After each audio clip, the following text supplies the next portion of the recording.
Hey, how's everybody doing? This is JJ with Deluxe Vehicle Detailing and Paint Correction here in the home shop in Bel Air Bluffs, Florida. Um, Today, the title is going to be, this is going to be the before. I'll shoot an after when I get done with this. Kind of what a approximate 15-hour restoration detail looks like. This particular vehicle, interestingly enough, it may look like an '06 Explorer to you, which it is. And this vehicle was just driven around a parking lot for its entire life. At a veterans hospital with a security guard, just kind of keeping track of the lot. So it never went more than like 20 miles an hour. I'm sure for most of its life, I'm sure it was taken out and probably driven some here and there. The miles on it, I can't remember. Maybe we'll take a look. I'll open the door here on the other side. They're low, I know that. The guy just picked it up. He tried to do some polishing on his own, well, I'm gonna kind of touch that up some because it needs it. So anyway, the by and large is I'm going to show you some things that people make mistakes on vehicles. If we come down here to the wheels, you can see how they have been probably scrubbed with a very aggressive brush, maybe even SOS pads. These are clear coated wheels. And if you look at the bottom here, you can see how just absolutely destroyed. And as I was cleaning the wheels, I noticed all of those kind of marks showed up just in one section.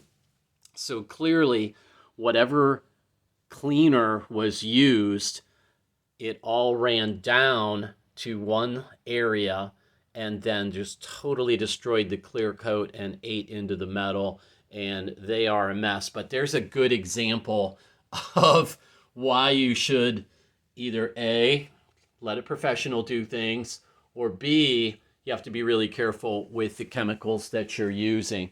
So this particular vehicle, I don't know if you can see, probably can see pretty well. It's coming up on camera. Scratches, right? Probably, tree branch, something like that. There it comes. I do have the two 5000K paint correction lights on stands. Here's the other one. I've got the light on the camera. And so just trying to show you a few things. The plastic, which probably was black at one time, now looks quite gray. I'm going to do a restoration using solution finish and then coating all of the plastic in a ceramic coating. The interior on this vehicle, most everything was pretty good on all the seating. I mean, here we are for an '06, and look at this interior. Now, I did a full extraction and cleaning, and it was dirty, but the carpeting, for the most part, other than some stains, over where the driver sat, you can see there's some cutouts where they had some special things. This was in absolutely horrible condition. There were stains. It was really rough. I spent a lot of time just buttoning up and making sure I got into the fine, intricate details, because this vehicle really, for 17 years of its life, looked like it had never been taken care of. The hinge areas looked like they had, having a tough time showing you here, looked like they had never been clean. So really got down to the fine detail, really, went all out, had the tornador on the compressor, which shoots a real nice, I'm getting that little extra lighting here. This interior, it was in pretty good shape. The seat belt was really stained with some sort of material. I've got it out. I wanted it to dry out. Seems like whatever the stain was is inside the roller. However, just got all kinds of weird, markings and staining. Somebody had something on their fingers and then touched this paint and it etched into the clear coat. And while speaking of clear coat, I put that back. Sorry about that. I'm looking for, oh, there it is, waiting for me on the other side. I'm ahead of myself. So again, somebody probably cleaned the window with some sort of, APC or something like that. Car's been in the garage for, actually it sat out after I did all the prep, and you'll see it is dusty right now. Had a lot of high wind, forced a little stuff, but you can see the marks in the paintwork,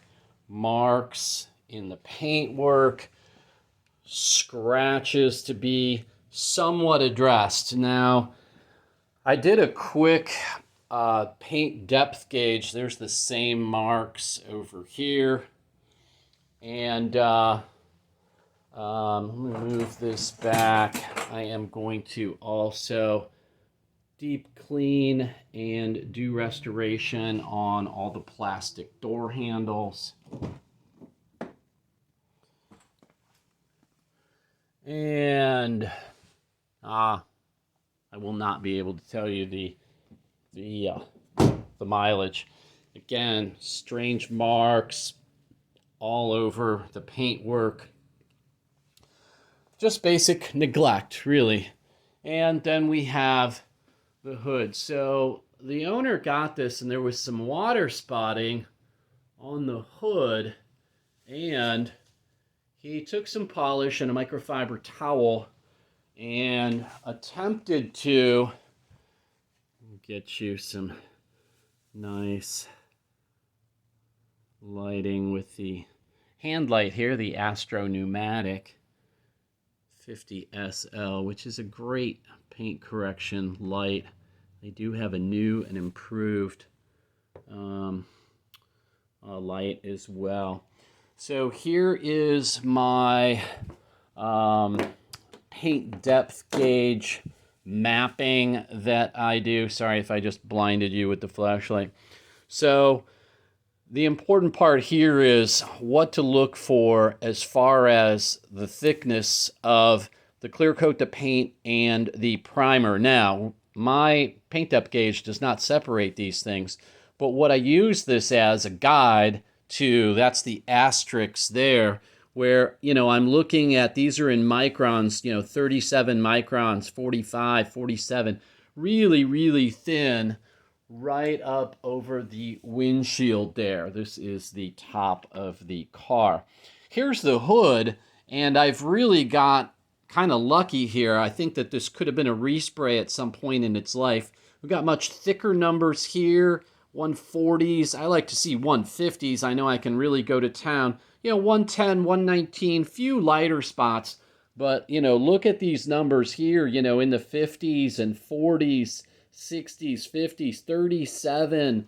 The whole car has got very, very thin paint. And you can see that indicates to me that the car has probably been repainted. I've got little bubble coming up here.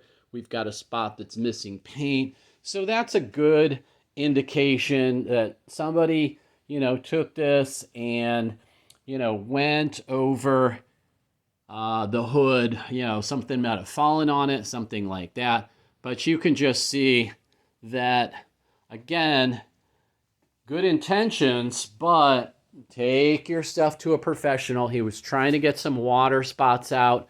I have water spot removed, chemically removed on the windshield, which had quite a bit of water spotting up over the top of the windshield, quite a bit of water spotting, some on the fenders, but most all of it was on the hood. And I think that really whatever kind of got sprayed, maybe it was a sprinkler or something like that, most of it went down in instead of being sprayed and coming onto the fender. So it seemed like it was kind of all central and on the passenger side of the windshield. So I'm just going to take you on a little quick. I will be doing paint prep right now. This is prior to painting or polishing. You want to make sure you have everything very, very clean. So after I have done the full contact wash with a very aggressive soap, it was a very high pH that I made up to strip everything off there. There were just, bugs and just all kinds of stuff. It was really, it needed a bath bad. Then I used a iron fallout remover, and then went over with the full clay bar, and then went over with my water spot remover and chemicals. So it got washed in between each of those stages. It's a very long process. I've got 8.5 hours into this. I'm probably going to put another 7 or so between the polish and the restoration on the plastic. This is a great water spot remover if you ever need to remove from glass. This Sud Factory from Hawaii, amazing product. They're kind of annoying with their marketing, but they make a great product, and they make a paint product, which I have a large bottle of too, that is also very, very good, that I did use on the paint. Here, Sonax from Germany. I'll be using some Cut Max, some Perfect Finish. I will be cleaning all the plastic with isopropyl alcohol diluted at the 91% isopropyl at 50/50. This is my Corona Killer bottle that was initially the bottle I was using. I even wrote Delta variant. There's 321-20. That's when things kind of shut the beaches down here. And then we had Delta, and I was trying to keep safe and stuff. Solution Finish is what I will be using for the plastic restoration. This goes on a little bit, goes a long way. Got this, large bottle. I'll put my hand here so you can kind of see. This is the larger size. Brings back the black. I'll tell you what, that stuff really does a great job. And if you seal it in with a ceramic coating, you can expect years of great longevity on the black. This is Geon Q2 tire. It's a SiO2 based tire dressing, really long lasting, really good. I've got a bunch of cut up pads from all different kinds of pads from the past, where I'll be doing some hand polishing in the tight places. For the actual polishing, I'll be taping things off. I like to use magic erasers and the IPA cut 50% with distilled water, and then scrub. I'll show you this big bag from eBay.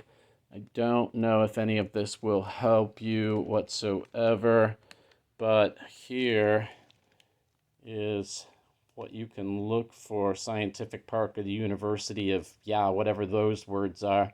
But if you go on eBay, you can buy a bag of 100 magic erasers, cellulose, whatever, and it's like $10. It takes a while to get here, but that is it. I will be polishing primarily with a 5-inch with my Rupes Millet. That is a direct drive, never stop spinning. DA with an 8mm throw. Here is one of my favorite tools, the Metabo rotary polisher. I'm going to aggressively go and do a 1-step with the rotary, and then 2-step it with the DA. If you have never tried Buff Bright, let's see if I can give a little promo here to Tom at Buffbright. Come on. There it is. Buffbright.com, right? This tool, putting down the light as you are polishing, you can see it's a cross-cut LED lighting system. Not giving you a very good, but there is the edge of the polisher. And as you are going, you can see how beautiful that light brings out all of the swirls, holograms, and whatnot.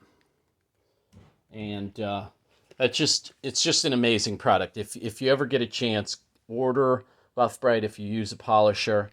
And it's got 3 settings. It's got the bright, it's got the low, and it's got the flash. I'll give you some disco there. So anyway, I just wanted to kind of show you what a high-end detail from Deluxe Vehicle Detailing looks like. The kind of time that I will put in on doing kind of more like a restoration detail. This is not a typical detail of, a car that was just, driven in a parking lot for a security guard, and the amount of coffee and just how dirty the seat was and stuff. Pretty amazing. But it's got its trials and tribulations. Its new owner wants me to take this thing up as, high as I can as far as the level. He just bought new lights on it. Look at those bad boys. So I'm just going to try and get this thing as high up as we can. He may end up having to paint the hood at some point. We'll definitely work on that spot and stuff like that. But just wanted to kind of give you an overview, and then I will give you an after when I finish up this vehicle before he picks it up. I've got a few days to work on it. He left on vacation and dropped it off, so no pressure as far as getting things done and rushing. I like to take my time and really do things right, and really try and under what do I want to say? Sorry about that. But I always want to overproduce. I might undercut myself and go, hey, I can do this, but I'm always trying to overachieve and really, put the client's expectations, medium, and then try to, really step out all I can on it. So anyway, thanks for being with me. Sorry, this is kind of long at 17 minutes and 48 seconds, but there you go. So anyway, I'll see you on the flip side. This is part 1. Look at the date. Go to my page. Go to part 2. It'll be right after this one. You can watch this, put it on autoplay, and bam, be like a whole long movie, because, I do very little editing, if any at all. And give me a thumbs up, like, comment, share, do all the things you need to do. Bing! Hit the notification bell. I know probably most of you have checked out by this point, but those that haven't, I appreciate you most of all. See you on the flip side. And there's the flip side. See you, bye.